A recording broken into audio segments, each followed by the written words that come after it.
ঢাকা টেস্টে পাকিস্তানের বিপক্ষে দাপট দেখিয়ে চালকের আসনে বাংলাদেশ। তৃতীয় দিন শেষে এখনও পর্যন্ত এগিয়ে টাইগাররা। তৃতীয় দিনের শেষ সেশনে পাকিস্তানকে ৩৮৬ রানে অল আউট করে দিয়ে ২৭ রানের লিড পেয়েছিল নাজমুল হোসেন শান্তর দল। এর আগে বাংলাদেশ করেছিল নিজেদের প্রথম ইনিংসে ৪১৩ রান। এদিকে তৃতীয় দিনের ম্যাচ শেষ হয়েছে আলোক স্বল্পতার কারণে। আর এদিন স্কোর বোর্ডে ৭ রান যুক্ত করে পূর্ণ ১০ উইকেট হাতে রেখেই মাঠ ছাড়ল টাইগাররা, যা এগিয়ে রেখেছে বাংলাদেশকে।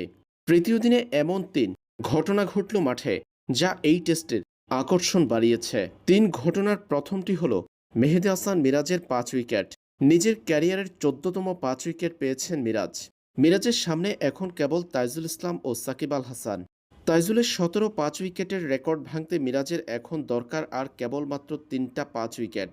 আর সাকিব আল হাসানের ১৯ ফাইপারের রেকর্ড ভাঙতে মিরাজের আর কেবল দরকার ৫টা ফাইপার।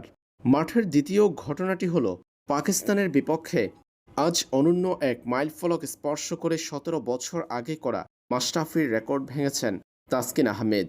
২০০৯ সালে মাত্র ১৯ টেস্টে দ্রুততম ৫০ উইকেট পাওয়ার কীর্তি গড়েছিলেন মাশরাফি বিন মুর্তজা।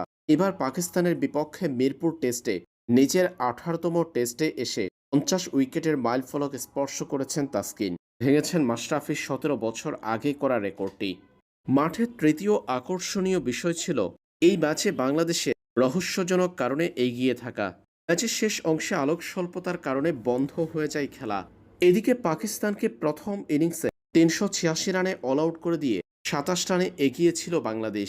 এরপর আলোক স্বল্পতার কারণে ম্যাচ বন্ধ হয়ে যাওয়ায় কোনো উইকেট না হারিয়ে স্কোর বোর্ডে ৭ রান জড়ো করে মাঠ ছাড়ে টাইগাররা, যার ফলে চতুর্থ দিনে একদম পূর্ণ ১০ উইকেট হাতে নিয়ে খেলা শুরু করতে পারবে বাংলাদেশ নতুন দিনের মতো, যেটা এই টেস্টে এগিয়ে রাখল টাইগারদের।